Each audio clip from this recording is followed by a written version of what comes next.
ජීවිතේ අපි හැමෝටම රහස් තියෙනවා. සමහර රහස් හිතේ හංගගෙන ඉන්න ලේසි. ඒත් සමහර රහස් තියෙනවා හුස්ම ගන්න හැම වාරයක් පාසාම පපුව පිච්චිලා යන තරම් දරුණුයි. මම මාලි. මගේ ජීවිතේ හරියට හැමදාම එකම තාලෙට වැයෙන සින්දුවක් වගේ තිබුණේ. මගේ හස්බන්ඩ් රොහාන් හරිම කාර්යබහුලයි. එයාට මම කියන්නේ ගෙදර තිබුණ තවත් එක ලස්සන බඩුවක් විතරයි. ඔය අතරේ තමයි සජිත් මගේ ජීවිතේට ආවේ. සජිත් කියන්නේ රොහාන්ගේ බිස්නස් පාර්ට්නර්.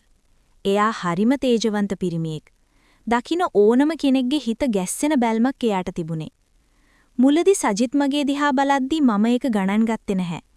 ඒත් සජිත් මගේ ළඟින් යද්දී එනේ සැර පිරිමි සුවඳ මාව නිකම්ම මත් කරලා දැම්වා. එදා රෑ රොහාන් ගෙදර හිටියේ නෑ. එයා ඩුබයි ගිහින්. සජිත් ආවේ හදිසි ෆයිල් වගේකට රොහාන්ගේ අත්සන ගන්න. ඒත් රොහාන් නැති බව දැනත් සජිත් ආවේයයි කියලා මගේ හිතේ වෙලාවෙම මගෙන් ඇහුවා. රොහාන් නෑ සජිත්, එයා ගියේ ඊයේ රෑ. මම කිව්වේ සාලේ මැද හිටගෙන. සජිත් දොර ළඟ ඉඳන් මගේ දිහා බැලුවේ අමුතුම විදිහකට. මම ඇඳන් හිටපු ඒ තුනී සිල්ක් නයිට් ගවුන් එක ඇඟට ඇලිලා තිබුණේ. ඒ මද එළියෙන් මගේ ඇඟේ හැඩය සජිත්ගේ ඇස්වලට මග ඇරුණේ නෑ. මම දන්නවා මාලි. මම ආවේ ඒක දැනගෙනමයි. සජිත් හිමින් අඩි තියලා මගේ ළඟට ආවා. මගේ පපුව ගැහෙන්න ගත්තේ මහා හයියෙන්. සජිත් දැන් මගේ හුස්ම වැටෙන දුරින්. එයාගේ ඇස්වල තිබුණේ මාම අලු කරලා දාන්න පුරුවන් තරමේ ගින්දරක්. සජිත්, ඔයා මේ කරන්නේ වැරද්දක්. ඔයා රෝහන්ගේ හොඳම යාළුවා. මම කිව්වේ වෙවුලන හඬින්. සජිත් hina උනේ හරිම සරාගී විදිහට. එයා මට තවත් සමීප වුණා. එයාගේ රස්නේ මට දැනෙන තරමටම එයා මට ලන් වුණා. රෝහන් යාළුවෙක් වෙන්න නැටි මාලි. ඒත් එයාට ඔය වගේ රත්තරන් ගෑණියෙක්ගේ අගයක් නෑ. එයා ඔයාව තනියම දාලා යද්දී මම කොහොමද ඉවසගෙන ඉන්නේ? ඒත් සජිත් මොකුත් කියන්න එපා. සජිත් එයාගේ ඇඟිල්ල මගේ තොල් උඩින් තිබ්බා. මම දන්නවා ඔයත් මේ මොහොත එනකන් බලාගෙන හිටියා කියලා. ඔයාගේ ඇස් බොරු කරන්නේ නෑ මාලි. මට උත්තරයක් තිබුණේ නෑ. මගේ හිතේ තිබුණ සදාචාරයයි අවුරුදු ගාණක් තිස්සේ හිර කරගෙන හිටපු ආශාවයි අතර මහා යුද්ධයක් වුණා. මට ඕන උනේ එයාව තල්ලු කරන්න. ඒත් මගේ හිත ඒකට ඉඩ දුන්නේ නැහැ. මට දැනුනේ මම තවත් අසරණ වුණා වගේ හැඩීමක්. සජිත් මගේ බෙල්ල ළඟට එයාගේ මූණ ගෙනිච්චා. මම මෙච්චර කාලයක් හෙව්වේ මේ රැකවරණය. මේ උණුසුම නේද කියලා මට හිතුණා. සජිත් මාව වඩාගෙන නිදන කාමරයට ගියේ මහා කුණාටුවක් ඇතුලේ. අතර මම වුණු නැවක් වගේ. කාමරයේ ඇතුලේ තිබුණේ අඬුරක් විතරයි. වැස්ස සද්දේ වීදුරුවල වදින තාලයට අපේ හදවත් ගැහෙන්න ගත්තා. මට දැනුනේ මම මහා නිදහසක් විඳිනවා වගේ. කිසිම දෙයකට ඒ එකතු වීම පාලනය කරන්න බැරි වුණා. අපි අතර තිබුණු අවසන් සීමාවත් එදා රෑ බිඳී ගියා. ඒ මොහොත මගේ හිතේ අලුත් හැඟීම් මතු කළා. මම විඳපු ඒ ආශ්වාදය වචනවලට පෙරලන්න බෑ. ඒක හරියට ගිනි කන්දක් පුපුරනවා වගේ. මහා වේගවත්, ඒ වගේම මහා ගැඹුරු හැඟීමක්. මම මාවම සජිත්ට භාර දුන්නා. ඒ රහස් හෝරාව ඇතුලේ අපි දෙන්න තහනම් වසන්තයක් වින්දා. සජිත්ගේ ශක්තිමත් දෑත් අතර මම අසරණ වෙද්දී මට දැනුනේ ජීවත් වෙනවා කියන්නේ මේකට නේද කියලා. ඒ මොහොතේ මට රොහාන්ව මතක් වුණේ නෑ. මට ලෝකය මතක් වුණේ නෑ. මට දැනුනේ සජිත්ගේ ලන්වීමත් මගේ හිතේ තිබුණු ඒ පිපාසය නිවී යන හැටිත් විතරයි. පැය කිහිපයකට පස්සේ කාමරේ තිබුණේ මහා නිස්කලංක බවක්. මම හිටියේ ඇදේ වැතිරිලා. මාලි, මේක මෙතනින් ඉවර වෙන්නේ නෑ නේද? සජිත් ඇහුවේ හීන් හඩින්.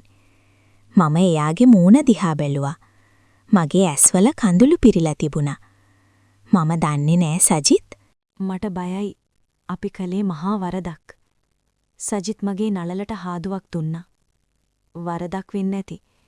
ඒත් මේ වගේ ලස්සන වරදක් ජීවිතේටම එකපාරයි වෙන්නේ. මම ඔයාව අත්හරින්නේ නෑ. ඉර පායන්න තව ටික වෙලාවයි තිබුණේ. සජිත්ට යන්න වුණා. එයා යද්දි මම ජනේලේ ළඟට වෙලා බලාගෙන හිටියා. ඊයේ රෑ තිබුණ ඊ උණුසුම දැන් නෑ.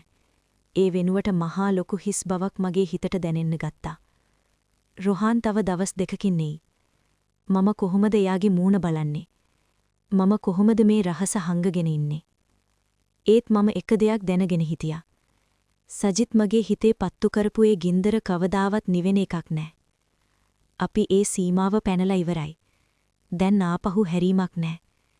මේ තහනම් බැඳීම මගේ ජීවිතේ විනාශය වෙන්න පුළුවන්. ඒත් ඒ විනාශය ඇතුලේ මම විඳපු ඒ ආශ්වාදය මම මැරෙනකම්ම මගේ හිතේ තියාගන්නවා. සජිත් ගියාට පස්සේ ගත වුණු දවස් දෙක මට හරියට අවුරුදු 2ක් වගේ දැනුණා. මම ගෙදර හැම තැනකම දැක්කේ සජිත් මගේ ළඟ හිටපු විදිහ. මගේ පහස තාමත් ඉතුරු වෙලා තියෙනවා වගේ මට දැනුණා. මම නාන කාමරේ කණ්ණාඩියේ ඉස්සරහා හිටගෙන මගේ දිහාම බලාගෙන හිටියා. මම කලින් හිටපු මාලි නෙවෙයි. මගේ ඇස්වල දැන් තියෙන්නේ අමුතුම දීප්තියක්. ඒ වගේම බයක්. රොහාන් ඩුබායි ඉඳන් ආවා.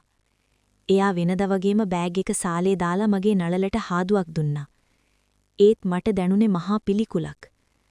රොහාන්ගේ ස්පර්ශය මට දැනුනේ නිකම් සීතල යකඩයක් ඇඟේ වදිනවා වගේ. සජිත් මට දීපු ඒ රස්නය රොහාන්ගේ ලෝකේ තිබුණේ නැහැ. මොකද මාලි අද වෙනස් වෙලා වගේ. ඔයා හොඳින්ද? රොහාන් මගේ මූණ දිහා බලලා ඇහුවා. මම හිනාවක් මවා ගත්තා. "ඔව්, මහන්සි රොහාන්. ඒකයි." එදා රෑ රොහාන් නිදාගත්තට පස්සේ මම බැල්කනියට වෙලා සජිත් ගැන හිත හිටියා. එතකොටම මගේ ෆෝන් එකට මැසේජ් එකක් ආවා. "මට ඔයාව මතක් වෙනවා. හෙට හවස 6ට අපේ පරණ තැනට එන්න." මම බලන් ඉන්නවා. ඒ සජිත්. ඊළඟ දවසේ හවස මම බොරුවක් කියලා ගෙදරින් පිට වුණා. සජිත් මාව හම්බ වෙන්න කිව්වේ නගරයෙන් ඈත තිබුණ කුඩා නිවසකදී. මම එතනට යද්දී සජිත් මගේ එනකම් මග බලාගෙන හිටියා. මම වාහනයෙන් බහින්නත් කලින් සජිත් මගේ ළඟට ඇවිත් මාව තදින් බදාගත්තා. "මට පිස්සු හැදේ කියලා හිතුණා මාලි." සජිත් මගේ බෙල්ල අස්සේ මූණ හංගගෙන කිව්වා.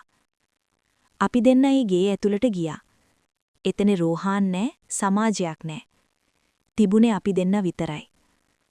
සජිත් මාව තවත් ලං කරගත්තා. ඒ මොහොතේ මගේ මුළු ලෝකෙම කරකැවුණා. එයා මාව දෙවනි පාරටත් සතුටු කරන්න පටන් ගත්තා.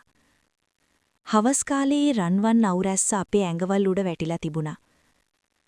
අපි ආයෙමත් ඒ තහනම් ආශ්වාදයේ අතරමං වුණා. එයා මගේ ඇඟේ අලුත් ගින්දරක් ඇවිලුවා. රොහාන් එක්ක අවුරුදු ගාණක් නොවිඳපු ඒ සතුට මම සජිත්ගෙන් ලැබුවා. මම මාවම එයාට පූජා කළා වගේ දැනුණා. ඒ මොහොතේ අපිට අපිව මිසක් වෙන කිසිම දෙයක් පෙනුනේ නැහැ. හවස් වෙලා මම ආපහු ගෙදර එද්දි රොහාන් සාලේ වාඩි වෙලා හිටියා. එයාගේ ඉස්සරහා ටීපෝ එක උඩ මගේ ෆෝන් එක තිබුණා. මගේ පපුව නතර වුණා වගේ දැනුණා. මම ෆෝන් එක ලොක් කරන්න අමතක වෙලා ගෙදර දාලා ගිහින්. රොහාන් කිසිම සද්දයක් නැතුව මගේ දිහා බැලුවා. එයාගේ ඇස්වල තිබුණේ කේන්තියක් නෙවෙයි, මහා භයානක නිශ්ශබ්දතාවයක්. සජිත් එක්ක ගත කරපු වෙලාව හොඳයිද මාලි?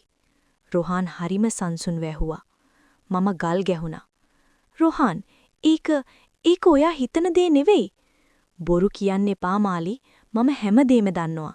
සජිත් මට හැමදේම කිව්වා. මම මගේ කන් අදහගන්න බැරුව බලාගෙන හිටියා. "මොකක්?" සජිත් කිව්වා. රොහාන් hina වුණා. "සජිත් කියන්නේ කවුද කියලා ඔයා දන්නේ නෑ මාලි. එයා මගේ හොඳම යාළුවා විතරක් නෙවෙයි. එයා මගේ බිස්නස් රයිවල් කෙනෙක්. එයාට ඕන උනේ මාව වටන්න. ඔයාව පාවිච්චි කරලා මාව විනාශ කරන්න එයාට ඕන උනේ. ඒ මැසේජ්, ඒ හමුවීම්, ඒ ඔක්කොම එයා රෙකෝඩ් කරලා මට එව්වා. මට දැනුනේ මුළු අහසම මගේ ඔළුව උඩට කඩාගෙන වැටුණා වගේ. සජිත් මට ආදරය කළේ නැද්ද? ඒ විඳපු හැම ස්පර්ශයක්ම, ඒ කියපු හැම වචනයක්ම රංගනයක් විතරක්ද? මම රොහාන් වයි මගේ ජීවිතේ දෙකම පාවා දුන්නේ ඒ වගේ නීච මිනිස්සෙක් වෙනුවෙන්ද? "මට සමා වෙන්න රොහාන්." මම අඬමින් එයාගේ කකුල් ළඟ වැටුණා. "සමාව?" රොහාන් මගේ දිහා පිළිකුලෙන් බැලුවා. "ඔයා මගේ විශ්වාසය විතරක් නෙවී මාලි, මගේ ගෞරවයත් විනාශ කළා." සජිත් මේ දේවල් මට එව්වේ මාව බ්ලැක්මේල් කරන්න. ඒත් මම යාට වඩා පියවරක් ඉස්සරහින් හිටියා. මම යාගේ හැම බිස්නස් එකක්ම අද විනාශ කළා. ඒ වගේම මම ඔයාවත් විනාශ කරනවා. රොහාන් එයාගේ බෑග් එකත් අරන් දොරෙන් එළියට ගියා. "දික්කසාද ලියකියවිලි හෙට උදේට ඔයාට ලැබෙයි. මේ ගෙදරින් දැම්ම ඵලයන්." මම ඒ ලොකු සාලේ මැද තනි වුණා. මගේ ළඟ රොහාන් නැහැ. සජිත් නෑ. සජිත් මට දුන්නු ඒ ආශ්වාදය දැන් මගේ ජීවිතේ ලොකුම ශාපය වෙලා. මම මේ මොහොතේ විඳපු සැපත වෙනුවෙන් මගේ මුළු ජීවිතේම වන්දි ගෙවලා ඉවරයි. සජිත් මාව පාවිච්චි කළා. රොහාන් මාව අත්හැරියා. මම තනි වුණා. මගේම වැරදි වලින් මම හදාගත්ත හිරගෙදරක මම හිර වුණා.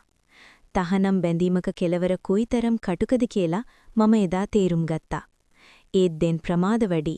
මේ වගේ කතා දිගටම අහන්න කැමති නම් දැන්ම සබ්ස්ක්‍රයිබ් කරගෙන යන්න.